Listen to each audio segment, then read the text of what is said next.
আসসালামু আলাইকুম। 3ds max basic to advance tutorial কোর্সের 23তম টিউটোরিয়াল আমি ক্যাটকোরের পক্ষ থেকে আপনাদের সকলের সাথে রয়েছে মোহাম্মদ রাকিব এবং আজকে মূলত আমরা দেখব 3ds ম্যাক্সে ডিফল্ট ভাবে কিছু ডোর দেওয়া থাকে, সেই ডোরগুলোর ব্যবহার এবং সেই ডোরগুলোর ভিতরে আর কিছু অনেকগুলো ফিচার্স রয়েছে, সেই ফিচার্সগুলো সম্বন্ধে মূলত আজকে আমরা জানবো। সো চলুন শুরু করা যাক। সো এখন আমি বর্তমানে রয়েছে মূলত আমার 3ds ম্যাক্স সফটওয়্যারটির মধ্যে এবং আজকে মূলত আমরা দেখবো যে আমাদের 3ds ম্যাক্সে ডিফল্টভাবে যে ডোরগুলো দেওয়া থাকে সেই ডোরগুলোর ব্যবহার এবং সেই ডোরগুলো মূলত আমরা কোথায় কোথায় ইউজ করি এবং সেই ডোরগুলোর ভিতরে যে ফিচার্সগুলো রয়েছে সেই ফিচার্সগুলো আমরা মূলত দেখবো। সো চলুন। সো আমার 3ds ম্যাক্সে যে ডোর দেওয়া আছে সেটি মূলত আমার ক্রিয়েট ট্যাবের আন্ডারে, আমার ঠিক জিওমেট্রি ট্যাবের আন্ডারে আমার স্ট্যান্ডার্ড প্রিমিটিভসের ডান দিকে যে একটি অ্যারো চিহ্ন রয়েছে, এই অ্যারো চিহ্নটার উপর আমি যদি ক্লিক করি তাহলে আমার নিচে ঠিক এই জায়গায় হলো আমার মূলত ডোরস নামে হলো একটি অপশন রয়েছে। ডোরস নামে অপশনটির উপর যদি আমি ক্লিক করি তাহলে এখানে অবজেক্ট টাইপের আন্ডারে আমার তিন ধরনের ডোর মূলত 3ds ম্যাক্সে ডিফল্ট ভাবে দেওয়া রয়েছে। একটা হলো পিভট, একটা হলো স্লাইডিং আর একটা হলো ডিফল্ট। সো আমরা মূলত এই তিন ধরনের ডোরগুলোর সম্বন্ধে আজকে জানবো এবং ডিটেল ভাবে জানবো আমরা মূলত।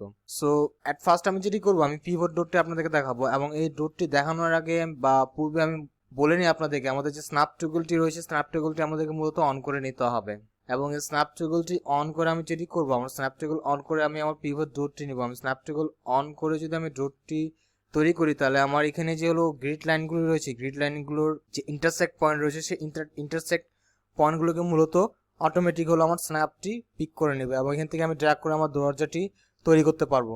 সেই কারণে আমরা মেক শিওর করে নেবো আমাদের স্ন্যাপ টগলটি যাতে অন থাকে এবং পিভট এই ডোর এই টাইপ সিলেক্ট করে আমি যেটি করবো, সিম্পলি আমার মাউসের লেফট বাটন ক্লিক করে আমি চেপে ধরে থেকে আমি হলো ড্র্যাগ করবো, মাউস ড্র্যাগ করে ঠিক একটি সার্টেন পয়েন্টে এসে আমি ছেড়ে দেবো এবং ছেড়ে ঠিক আমি এদিকে বা সামনের দিকে আমি এটি ড্র্যাগ করবো। ড্র্যাগ করে আমি একটি ক্লিক দিয়ে যদি আমি মনে করেন মাউসটি আমি যদি উপরের দিকে হলো উঠাই, আর মাউসটা যদি আমি উপরের দিকে ড্র্যাগ করি তাহলে আমি একটি দরজার উপরে ড্র্যাগ করার মাধ্যমে এবং ক্লিকের মাধ্যমে আমি আমার দরজার যে তৈরির যে ধাপটি সেটি হলো কমপ্লিট করবো এবং কমপ্লিট করার পরে সিম্পলি আমার মাউসের রাইট বাটন এটি ক্লিক দেবো এবং ক্লিক দেওয়ার পরে আমি আমার স্ন্যাপ টগলটি অফ করে দেবো এবং অফ করে দেওয়ার পর আমি যেটি করবো, এই দরজাটি সিলেক্ট থাকা অবস্থায় আমি চলে যাবো আমার মডিফাইড ট্যাবে এবং মডিফাইড ট্যাবে গিয়ে এই পিভট ডোরের যে প্যারামিটার্স রয়েছে, বিভিন্ন ধরনের সেটিংস রয়েছে, এগুলো সব কিছু আমি মূলত দেখবো। সো প্যারামিটার্স অনুসারে আমার হাইট, আমার দরজার ডিফল্ট হাইট আমরা মূলত জানি যে হলো থাকে 7, এটি হলো এটার স্ট্যান্ডার্ড মাপ এবং ওয়াইড থাকে হলো আপনার 3 ফিট 4 ইঞ্চি, যেটা হলো আমাদের বেডরুমের দরজার জন্য যেটির মাপটি। এবং ডেপথ মূলত আমাদের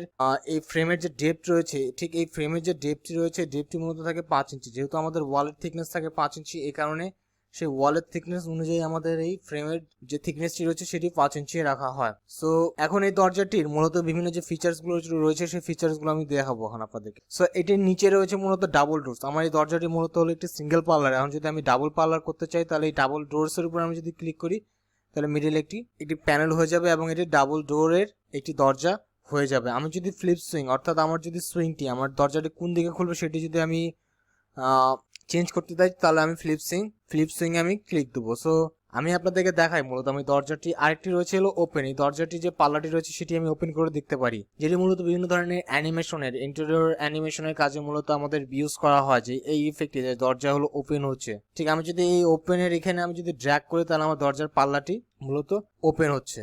এবং এই ডাবল ডোরস মূলত হলো এই যে এটি আমার দরজার যে প্যানেলগুলো রয়েছে একটু বা পাল্লাগুলো রয়েছে এটা দুটি হয়ে গিয়েছে। যদি আমি ফ্লিপ সুইং করি তাহলে আমার এটি যে খুলবে সেটি খোলার যে ডাইরেকশনটা সেটি চেঞ্জ হয়ে যাবে। এবং আমি যদি ফ্লিপ সুইং আর ডাবল ডোর যদি উঠিয়ে দিই আর ফ্লিপ হিঞ্চমেন্টস, আমার যে পাল্লাটির যে ওরিয়েন্টেশনটি রয়েছে সেটি হলো চেঞ্জ হয়ে যাবে। সো এবং এটি হলো ফ্রেম, যে ক্রিয়েট ফ্রেম, আমি ক্রিয়েট ফ্রেমের যে টিকটি রয়েছে ক্রিয়েট ফ্রেমে যদি টিকটি তুলে দিই তাহলে আমার যে ফ্রেমটি রয়েছে যে অর্থাৎ চৌকাটটি, সে চৌকাটটি হাইড হয়ে যাবে বা চলে যাবে, আবার যদি দিই তাহলে চলে আসবে আবার। এবং এখানে আমার যে ফ্রেমটি যে হোয়াইট রয়েছে, যে মাধ্যমে ফ্রেমটির হোয়াইট আমি বাড়াতে বা কমাতে পারি এবং এর ডেপ যে রয়েছে এটি ডেপ বাড়াতে বা কমাতে পারি। আবার ডোর অফসেট বলতে আমি হলো আমার দরজার যে অফসেটটি রয়েছে সেটিও বাড়াতে বা কমাতে পারি। এবং ঠিক এখানে লিভ প্যারামিটার্স বলতে আমার যে দরজার যে পাল্লাটি রয়েছে সেই পাল্লাটির রিলেটেড মূলত প্যারামিটার্সগুলোকে বোঝায়। এখানে হলো থিকনেস বলতে আমার এই পাল্লাটির থিকনেসটিকে বোঝাচ্ছে। এবং ঠিক টপ রেল বলতে হলো এটির যে উপরের রেলিংটি আছে সেটিকে মূলত নির্দেশ করে। এবং বটম রেল বলতে যে নিচের যে রেলটি আছে সেটি।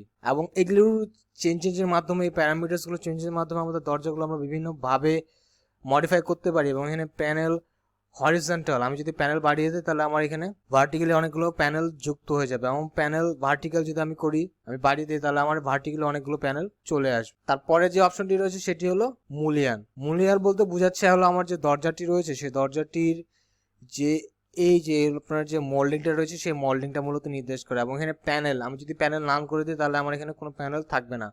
আবার যদি আমি প্যানেল গ্লাস করে দিই তাহলে আমার এখানে একটি সুন্দর এটি প্যানেল চলে এসেছে। এবং এটি প্যানেলটির থিকনেসটি মূলত আমি এটির মাধ্যমে হলো বাড়াতে বা কমাতে পারি। ঠিক একইভাবে যে বেভেল, এই বেভেল নামে অপশনটা যদি আমি ক্লিক করি, তো আমার এখানে দরজার যে কর্নারগুলো রয়েছে সেগুলো মূলত ব্যাবেল হবে। এবং এটি দিয়ে আমি ব্যাবেলের যে অ্যাঙ্গেলটি রয়েছে সেটি বাড়াতে বা কমাতে পারি, ব্যাবেলের থিকনেসটি বাড়াতে কমাতে পারি, এবং ব্যাবেল রিলেটেড সব কিছু আমি মূলত এখান থেকে চেঞ্জেস করতে পারি ঠিক এইভাবে।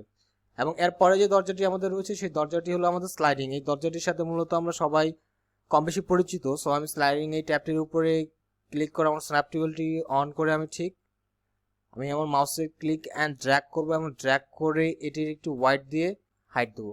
এমন ঠিক মডিফাইড ট্যাবে গিয়ে আমি মূলত এটির যে ডোর রিলেটেড যত ধরনের চেঞ্জেস রয়েছে এখান থেকে আমি মূলত চেঞ্জগুলো করতে পারি। এটির হাইট মূলত 7 ফিট। আমি ট্যাপ করে যদি এটির হোয়াইট আমি দেবো 4 ফিট এবং ট্যাপ করে আমি এটি মূলত থিকনেসটি বা ডেপথটি রাখবো হলো 5 ইঞ্চি। এবং আমি সিম্পলি আমার স্ন্যাপ টুলটি আমি অফ করে দেবো। এবং ঠিক এটিরও একই অবস্থা, আমার এটি নিচে রয়েছে ফ্লিপ ফ্রন্ট ব্যাক। আমি যদি ওপেন করে আপনাদেরকে দেখাই যে মূলত এই দরজাটি এখান থেকে এই যে পাল্লাটি রয়েছে পাল্লাটি মূলত আমার বাম দিকে খুলছে। আমি যদি ফ্লিপ স্যান্ড ব্যাক করে দিই তাহলে আমার এই পাল্লাটি ঠিক পিছন থেকে খুলবে, সামনে থেকে না। এবং যদি আমি ফ্লিপ সাইড করে দিই তাহলে আমার দরজাটি ঠিক বাম দিক থেকে ডান দিকের দিকে যাবে। এবং এখানেও যদি আমি ক্রিয়েট ফ্রেমটি উঠিয়ে দিই তাহলে আমার ফ্রেমটি চলে যাবে। এবং মূলত নিচের যতগুলো প্যারামিটার্স রয়েছে সবগুলোই একই। এবং যে একটু পিভট ডোরের যে প্যারামিটার্সগুলো রয়েছে সেই মোতাবেক এই ঠিক আমার স্লাইডিং ডোরের প্যারামিটার্সগুলো একই। এরপরে যে দরজাটি রয়েছে সেটি হলো আমার ডিফল্ট। সো ডিফল্ট দরজাটি এটি সিলেক্ট করার পর আমি যেটি করবো আমার স্ন্যাপ টগলটি অন করে নেবো। স্ন্যাপ টগলটি অন করার পর আমি যেটি করবো, ঠিক আমার হলো যে গ্রিড লাইনগুলো রয়েছে সেই গ্রিড লাইনের ইন্টারসেক্ট পয়েন্টে আমি ক্লিক করে আমার মাউসের ড্র্যাগের মাধ্যমে এটিকে ডেপথ দিয়ে দেন আমি এটি ডিজায়ার হাইট দেবো। ঠিক আমি আমার স্ন্যাপ টগলটি অফ করে ঠিক আমার এই দরজাটি সিলেক্ট থাকা অবস্থায় আমি যদি মডিফায়ার ট্যাবে এসে দেন আমি এখান থেকে এটির যে প্যারামিটার্সগুলো রয়েছে আমি হাইট 7 ফিট দেবো, ট্যাপ প্রেস করে আমি এটা হোয়াইট দিব হলো 4 ফিট, অ্যাগেন ট্যাপ প্রেস করে আমি এটা ডেপথ রাখবো 5 ইঞ্চি। 5 ইঞ্চি রাখার পরে এখন যদি আমি ওপেন করি এটা ঠিক কিছুটি এইভাবে ওপেন হবে, যেমনটি আপনারা দেখতে পাচ্ছেন যে হলো ফোল্ডিং হয়ে মূলত এটি ওপেন হচ্ছে। এই কারণে এটির নাম হলো বি ফোল্ড, অর্থাৎ দুইটি ফোল্ডিং হয় যেহেতু এটি ওপেন হচ্ছে এই কারণে এটির নাম দেওয়া হয়েছে বি ফোল্ড। এবং আমি যদি ডাবল ডোর করে দিই তাহলে আমার এখানে যে ফোল্ডিং এর সংখ্যা সেটি মূলত একটা পাল্লায় 2টা করে ফোল্ডিং হবে ঠিক এরকম, এবং ফোল্ডিং হয়ে মূলত এটি ওপেন হবে। এবং ফ্লিপ সুইং যদি আমি করে দিই তাহলে এটি যে সুইংটি রয়েছে সেটি ফ্লিপ হয়ে যাবে। এবং ঠিক একই ক্রিয়েট ফ্রেমের উপরে যদি টিম তুলে দিই তাহলে এটি ফ্রেমটা হাইট হয়ে যাবে। এবং এটির নিচে যে প্যারামিটার্সগুলো রয়েছে এই প্যারামিটার্সগুলো সেম আমার এই পিভট ডোরের মতনই। সো আমার যেহেতু ভিডিওটি আমি বেশি বড় করতে যাচ্ছি না এই কারণে আমি মূলত এটির যে প্যারামিটার্সগুলো রয়েছে সেই প্যারামিটার্সগুলো দেখালাম না। আজকে ভিডিওটি মূলত আমাদের ডোর বিষয়ক ছিল এবং এই ভিডিওটি মূলত আজকে এই পর্যন্তই। এবং আপনারা বেশি হলো জিনিসটি প্র্যাকটিস করবেন, টিউটোরিয়াল দেখার সাথে সাথে আরো বেশি যেটি করবেন আপনারা হলো জিনিসগুলো হলো প্র্যাকটিস করবেন, তাহলে আপনাদের সম্পূর্ণ আয়ত্ত হলো জিনিসগুলো চলে আসবে। এগুলো বিভিন্ন যেগুলো প্যারামিটার্স রয়েছে প্যারামিটার্সগুলো নিয়ে প্যারামিটার্সগুলো আপনারা কম বেশি করে আপনারা দেখবেন কি ধরনের চেঞ্জেস হয়, বিভিন্ন ধরনের ডিজাইনের ডোর এখান থেকে তৈরি করা সম্ভব। সো আজকের মতো এই পর্যন্তই। আপনারা সকলেই ভালো থাকবেন, সুস্থ থাকবেন এবং ক্যাটকোরের সাথে থাকবেন। আসসালামু আলাইকুম।